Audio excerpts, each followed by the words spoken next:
Hey y'all, thanks for tuning in to season 2, episode 15 of the Peace Podcast. Just give me the ability to stop taking things personally, whatever that looks like. And there was a time when during custody battles and um, things that I was going through with my youngest dad that he annihilated my entire character. He said things like the only reason that I was in a relationship with him was so that I could own a house and come up financially because I was a teacher at the time and I wasn't making a lot of money. He said things like I manipulated him and that I was the abusive one in the relationship, and the list went on. And I remember in that space feeling like, how could someone have that opinion of me? Because those things were so far from the truth that I just couldn't even believe or decipher that someone would have such an opinion of me. And I remember thinking to myself, what type of person is he to be able to make such a claim that was so far from the truth? Like, was he even in the same relationship that I was in? And who would ever think something like that about me? Because I know that my intentions were pure and good inside of the relationship. That's not to say that I didn't make mistakes, because I would never claim to be a someone who was perfect inside of a relationship. But I was just so distraught at why he would make such claims and why he would continue to make them even after our relationship had ended, in the courtroom, to other people. Now he took it a whole another step further by, harassing me and things like this. But it wasn't that. It was me thinking, even excluding the harassment, excluding, the other things that were not okay in his behavior, how could he position his head, his brain, his mind to think of me in such a way? And I took all of that personally. I internalized it. I took it personally, and I wanted to defend my character based on his opinion. And my dad said something to me during this process that was like, in order to understand the mind of somebody like that, you have to be like that. Like, it would take for you to be like them for you to understand. And because you don't want to be like this person, you're going to have to settle and accept with the information that you have that you'll never understand, and that's okay. And so, don't we do that? Don't we navigate life in a frantic effort to try to get people to think the way that our intentions match up with their opinions of us? And we can't handle when people give us criticism or critique us or even constructively give us feedback, because we take that as a personal shot to us. And I used to do this, and I no longer do this. And that's not me coming from a place of self righteousness. It's me coming from a place of, I want to teach you what I learned in that space so that you no longer do this to yourself. Because the reality of life is that people have every right to have an opinion of you. They have every right to have feelings about you. They have every right to feel whatever they feel, however they decide to feel it. They don't have the right to treat you poorly. They don't have the right to be abusive. They don't have the right to act on those feelings in a malicious way. But they have every right to feel what they feel, think what they think, and be however they are in position to you based on those feelings and thoughts. And you have every right to choose not to believe it and to be exactly who you are. Like, you can choose to believe it and change everything about yourself in order to appease that person, or defend yourself in order to stake your claim on your intentions and who you really are. Or you can choose to just not really take any of that personally, because you know that they have the right to feel how they feel and that it doesn't necessarily possess meaning. So, what are some things that we can do to ensure that we're not taking things personally? That we can hold space for others to have the opinions that they have without it meaning that we're in a threatened position, without it meaning that we are no longer safe. And that's not talking about, I want to be very careful in this because I know that there are a lot of people who are dealing with abusive partners. And so it's kind of hard to understand how to not take things personally when their actions are malicious and abusive. People are not allowed to do that. And action needs to be taken in an effort to make sure that that ends. But I'm talking about what we do with that information, how we process that information, how we can tend to take it personally and allow it to create shame inside of us, blame inside of us, and affect our everyday being just because of what someone has to say about us. So the first thing is we have to realize why it happens. Like, why are you taking things so personally? What is it in you that's causing you to feel like that's a threat, to feel like you need to change their perception, and to feel like you need to defend yourself? And it's because you're already so overly critical of yourself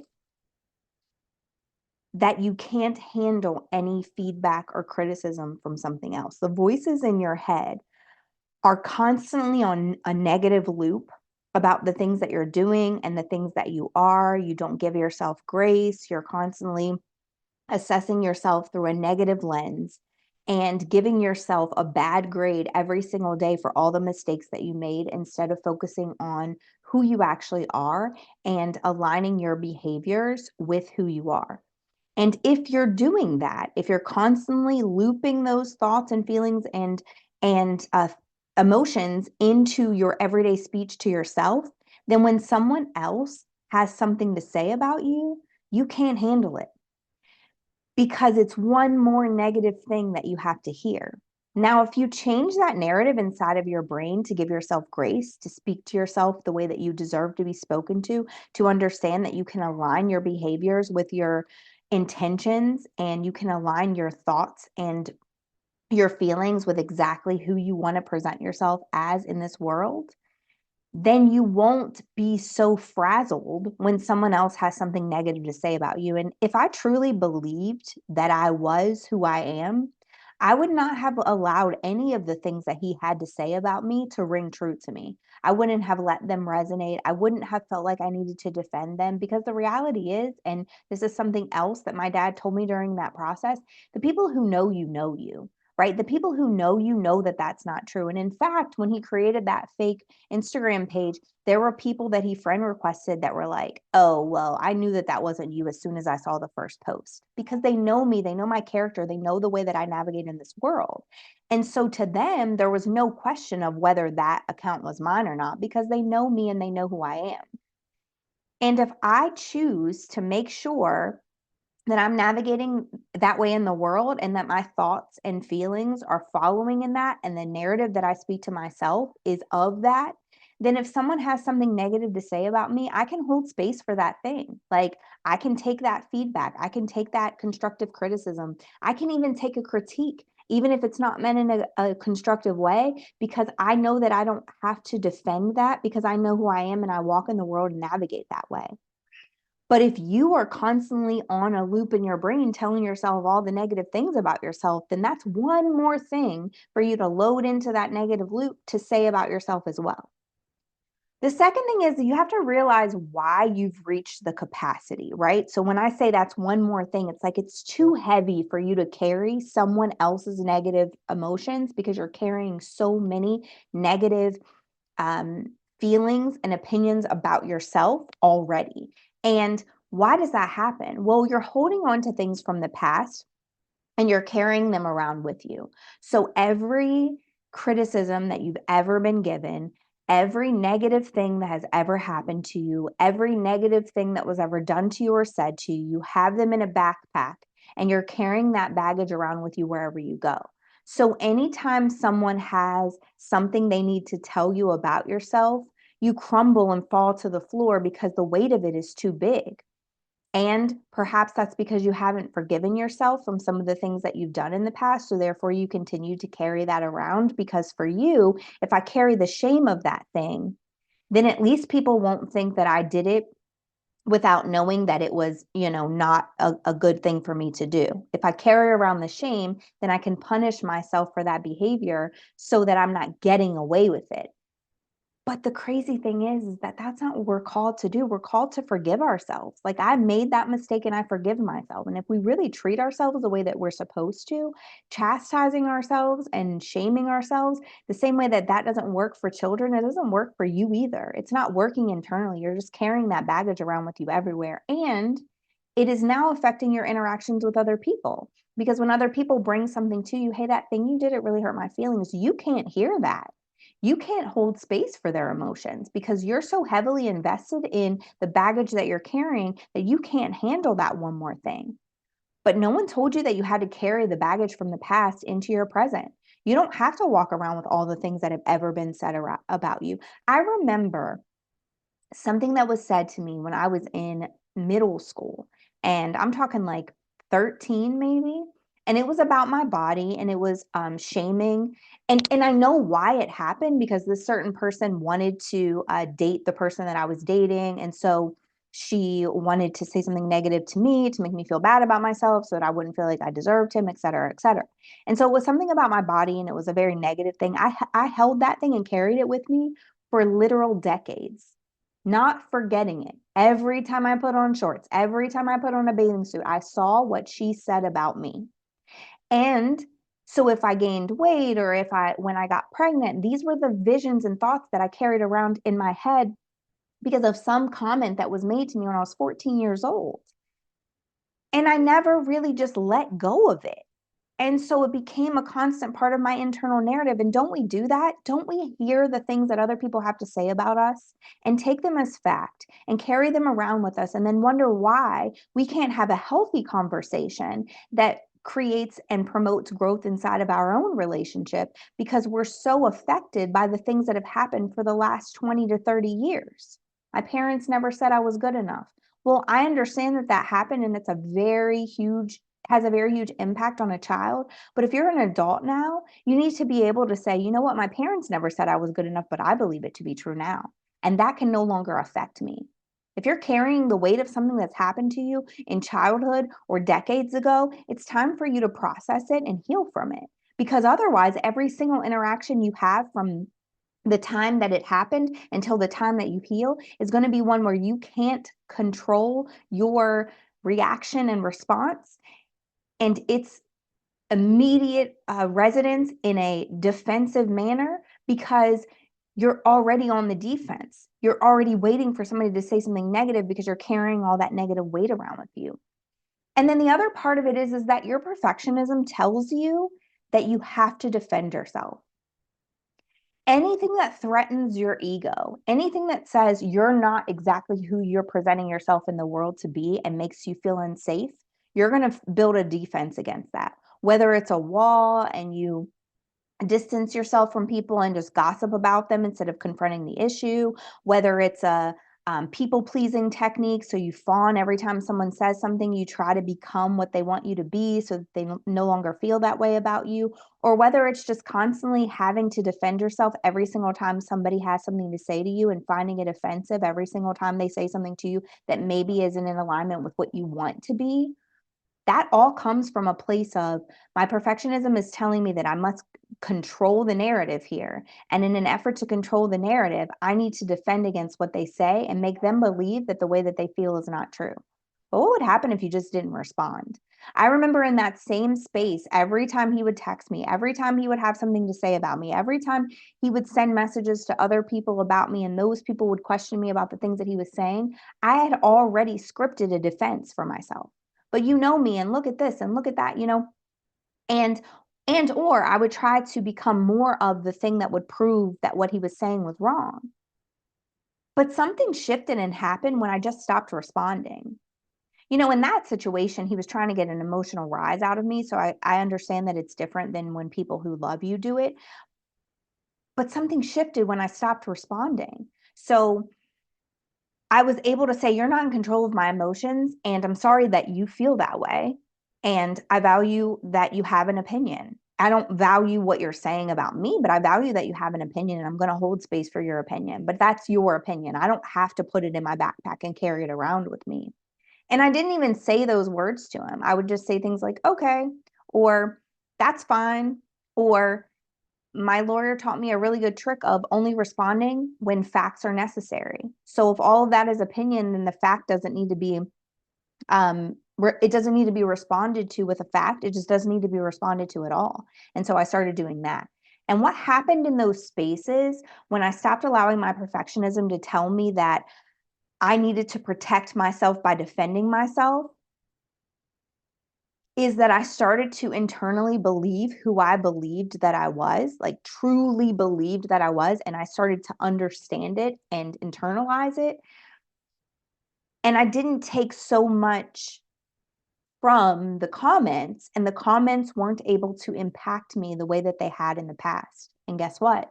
The comments stopped. Because if their intention is to manipulate you with those comments and it doesn't work, then they'll stop the comments. And that helped me in parenting because my kids can now come to me and tell me they don't like something that I'm doing. We can have a conversation. I can say, I hold space for your emotions. I don't agree with you, but I hold space for your emotions. Or I do agree with you. You're right. And here's how I feel about that situation. And probably 10 years ago, I wouldn't have been able to do that with them. I would have defended myself. Do you see how much I do, right? That's the narrative of the space that I came from as a kid. So that's what I would have repeated. But now if they say, you don't spend enough time with me, or that thing that you did really affected me, I can say, you know what? I hold space for that opinion. And sometimes they're right. Sometimes I don't agree with them. But I'm not putting in my backpack and carrying around with me every day to weigh me down. I'm just able to hold space for it and let it exist. I don't feel like I need to defend myself against every single accusation or criticism that somebody has of me because they're allowed to. They're allowed to. They have every right to have their opinion.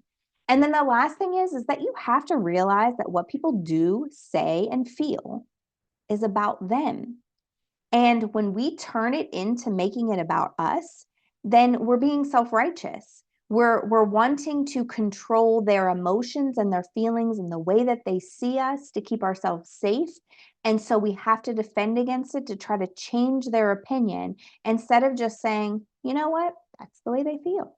They're allowed to feel that way. Or even in healthy situations, self-assessing our behaviors so that we can determine if that's the way they feel, and this was my intention, where did we miss the mark? Where's the misstep here? Because they're not being seen the same way. The reflection isn't the same way. And it gives you the ability to do that in a healthy way, as opposed to immediately wanting to defend yourself every time somebody has something to say about you. Now, another disclaimer. I know that there are spaces where you have to defend yourself because somebody's beating you down and they're constantly saying things about you and you're living in the same space with them and you have to stand up for yourself. And I'm not saying that you should get out of those spaces or shouldn't get out of those spaces. Those are decisions that you should make. I would hope that you're not in an abusive situation and you're staying in that abusive situation. But if you are, I understand that there's different ways that you have to move inside of those spaces. I've done it and I get it. But what I'm saying is if you want to live a healthy life where you're no longer taking on that burden of constantly feeling like you need to defend yourself because you're taking everything personally, then you have to get out of spaces where people are intentionally trying to hurt you. You have to get out of spaces where people are intentionally trying to manipulate you by using the things that they know you already use to shame and guilt yourself to continue to shame and guilt you. And you have to decide that you're only going to put yourself in spaces where the people who are closest to you have access to be able to give you that fierce feedback and you'll be totally okay with it because you know they're doing it out of love. Or if you have to be in contact with somebody because let's say you have kids with them or there's they're a coworker or something, you realize that they have every right to feel the way they feel and you have every right to not believe it. So today I just encourage you to assess your situation and really think about, why do I take everything personally? Am I one of those people who just doesn't realize why it's happening and I just do it because it's a natural reaction? Am I one of those people who don't realize that I'm carrying around this negative narrative in my brain and a backpack full of burdensome comments that have been made to me my entire life and I just can't handle anymore? It's going to break me every time somebody says something negative or feels something negative about me. Do I feel like I need to build up a defense every single time? Like I'm going to a court case and I'm, an attorney every single time somebody has something to say about my character or who I am. And am I taking everything that other people say about me as fact and, processing it as fact and then feeling like I need to fix it and fix the situation and fix how they feel about me because I want to control the narrative so that I am no longer in a place that makes me feel unsafe? I really just encourage you to think about these things. You don't have to live in that space. You don't have to take everything personally. You can exist in a space where you understand that the way that people feel is the way that they feel and it's okay. And you can hold space for that. There are people who aren't going to like you. Could be the juiciest peach, but not everybody likes peaches. I say that all the time to my daughter and have said it to myself. People are going to misconstrue your message. People are going to not see your intentions and your actions meeting. People are going to think that you are certain things based on the stereotype that they've created about you. They're going to think that you act certain ways because of something that they've experienced in the past. All of this exists. And if you spend your time and your wheels constantly running on that hamster wheel to try to course correct everybody's opinion of you, you will live a life that is damage control. You will live a life that's constantly triaging instead of just living a life being who you are and being in alignment with who God says you are. So I just encourage you to take real inventory of that today and don't allow yourself to live in the bondage of taking everything personally and having walls around you and building up defenses to everything. It's not worth it. It's not worth your time. It's not worth your energy. And you have so many things to go navigate and do in this world that are in alignment with your purpose. And you should be focused on those. So thank you for tuning in. I appreciate you guys. Remember to look me up on all social media sites. And again, as I say in every episode, learning new information and keeping to yourself is selfish, but learning new information and putting it out into the world to people who need to hear it is definitely what we need to be doing with our wisdom, reaching back and helping people get out of the bondage of the chaos that they're living in and get to a place of peace. So if this message resonated with you or the videos that are attached to as well, please find a way to share it with people who you know that it would resonate with, not just for me so that my platform gets acknowledged, but really just so that we can help more people become conscious about the lives that they're living, the ways that they can navigate those lives and get themselves to a place of power and peace. Because we can all get there. Chaos does not have to run our lives. We can get to a place where we're existing in peace no matter what's going on around us. I appreciate you guys. Thank you for tuning in. Remember, you can get this podcast on all podcast platforms. Go to the website, etc. You know where to find me. And if you need to reach out to me directly, hit those DMs on my Instagram. Love you guys, and I'll see you again next week.